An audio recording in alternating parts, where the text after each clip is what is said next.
The Local Show, featuring conversations with business owners, employees, and local business leaders about their successes, challenges, and reasons for doing business. Right here in Central New York. The Local Show is locally produced by Zoey Advertising.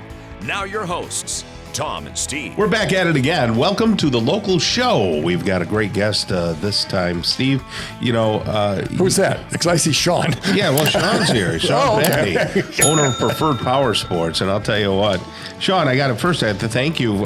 Shawn was trying to help me get into a thing. What's it called? Spider? Polaris Slingshot. No, Slingshot, Yeah, yes. that's right. I forgot the name there because my wife beat it out of me. Stop thinking of it. You were asking first. You shouldn't have done that. Right. They'll always ruin everything. Oh boy, and I still don't see a lot out there. I saw one. We were on the way up to the casino, and there was one coming down Route 31. Oh yeah, no, there's quite a few of them. Yeah, out there. they've got to be out there. Yeah. But yeah, the Polaris Slingshot is just a wonderful machine. But I couldn't make it happen in my price point this year. Not this time around. No. Not, Well, you're working on the house. You're doing not a bunch in this of lifetime for me, I guess. You're doing a bunch of house stuff, aren't you? Again? Well, no, not really. Just trying to clean up. I still have to finish my repairs inside. But anyway, they have a lot of things up there. Shawn, owner of Powersports, Preferred Powersports, tell us a little bit about your complete product line, what people can find over at your place. Yeah, we've had this conversation a couple of times with people, and it takes a while to get through all the product, but we do. We're obviously we're a motorcycle dealership, ATVs, side-by-sides, personal watercraft. We got some pontoon boats. In the winter off season, obviously, we cover snowmobiles, trailers. So whether you're on road, off road, on the water, we got you covered. Approximately, how many items do you have up there? Oh, right now we've actually sold through quite a few the last few weeks, as you can imagine, with the weather. Sure. I'm sure there's still a good 380 to 400 there right now. So I saw them from the road. I was coming coming down, and I looked over that way, and I could see that you sold a bunch of them. Oh yeah. Well, there's a lot that were sold, and then a lot of the watercraft that were stored for the winter.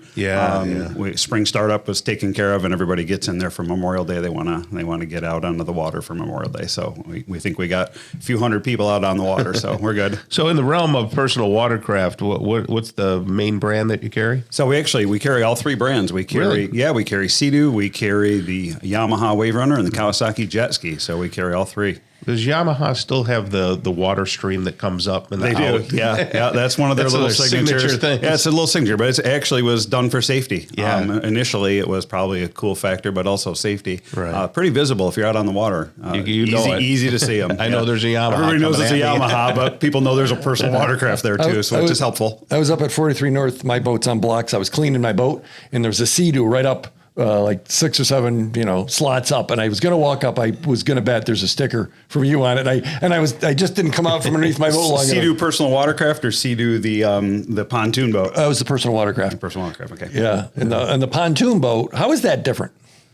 Then what? Then a comparable one that wasn't Sea-Doo. I think the first thing is the Sea-Doo is powered. It's jet powered, jet pump, internal, so no external propeller or anything like that. So it's a 3-hull unit, and the center is an inboard motor with the jet pump, pretty well protected up in there.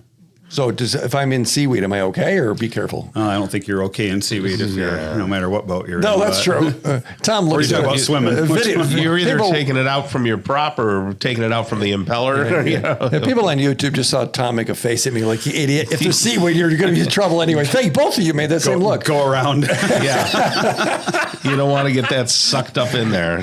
People make a mistake. They'll take you watch them go in with their Sea-Doos into the bays, when it's really crappy, like August-ish, and they get problems. We're always cautioning people with the personal watercraft too. Shallow water stuff. Yeah. People just they get excited and you can do some damage in the shallow water when you suck everything up off the Right, bottom of the because lake. you're not going to hit the prop because there's no prop. Right, but you'll pull stuff up from the bottom of the of course. What's your favorite watercraft that you would like to be on? Oh, that's tough. That's tough. I shouldn't say that. You don't want to sound biased.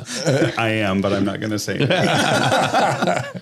So talk to me about service, because that's important too. People who buy any type of a unit that you've mentioned need service on it. They need setup, and they need a place they can rely on. Yep. So setup, I mean, anytime we're selling a new unit, obviously we're going through a pretty thorough setup process, and we'll go over that with any potential buyer so they understand what we're doing. But for service after the sale, whether you bought it from us or someplace else isn't a major concern of ours. We've got 7 guys out in the back service department. That's got to be the largest around, wouldn't? It's we're up there. It's a challenge though. I mean, it's literally thousands of units a year to get serviced, and it's difficult. Things are broken. Parts are tough. It's not as easy as people think it is. Dave Knapp from Onondaga County, he mentioned you between the sets a few minutes ago. He was saying, "Hey, I have my stuff serviced up there," and he didn't realize.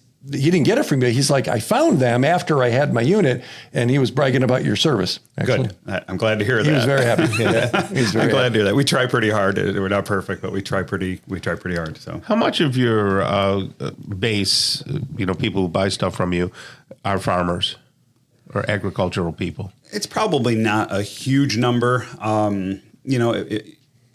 It's in the low single percentages. Okay, I think we're kind of a little bit urban. I mean, even though it is Cicero, it is kind of an urban technicalally, but more there's a sporty. Yeah, is the redneck stereotype, is that bad, good, or is it just is? I have no idea what you're talking about. Because when I'm up there, I'm going, and I consider myself in that. If you look at the things that define, what you drive, what you believe, who you worship, I probably fall into those camps. But I see the products and I see the things, and it's all walks of life. I mean, it's incredible. The variety of people. It's just absolutely astonishing. It really is. Because you're on one of those 3-wheelers and stuff. You're not a hillbilly or a redneck. That's I don't know. Don't pick on my people. But it's the 4-wheelers and those things. Well, those are different. Those are hunter fishermen and all that stuff. Yeah. No, a ton of people that are just really into the outdoors. Obviously, I mean, whether it's hunting, whether it's fishing, whether it's just getting outside and doing something different. I mean, that's what we're looking for, and they come from all over. It's awesome. And you have a full suite of accessories as well. Yep. So anything you need to put on your body. You must have helmets. 300 helmets. This is going to go. If that's all I have is 300, that's great. I think it's a lot more than that. Okay. We sell thousands of helmets a year. We sell thousands of batteries a year. We sell thousands of gallons of oil a year. It's what we do, and it's you're always trying to figure out what to stock in the store. Everybody always asks, what's the method to your madness, and part of it is we look at our suppliers to see what the more popular selling items are, and sometimes it's just you take a chance. You talk to a supplier, you kind of look at trends in other markets, and you make some educated guesses. Hopefully, can people still get your products delivered and on the road this season? So you're not too busy. No, absolutely. I mean, no. I mean, we don't love to do a delivery in the same day. There's a lot of paperwork involved. We can do it. It's not our preference. People have to get insurance, they have to get registration, they have to get things taken care of, and we'll do the registration. But insurance is often a holdup, and sometimes with financing, it takes more than just 15 minutes to get it done. So people get off the Cicero exit, just go north there a little bit, a couple miles. North on Route 11, a couple minutes, and they'll see it right there. Yep. 4-wheelers, watercraft, all kinds of things. Yep. And when are you open?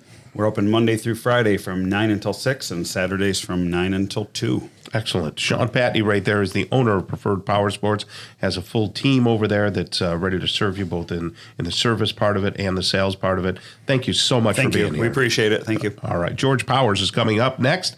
No relation to Preferred Power, okay? But George Powers is going to be here, owner of Powers Accounting, right here on the local show on 570 WSYR.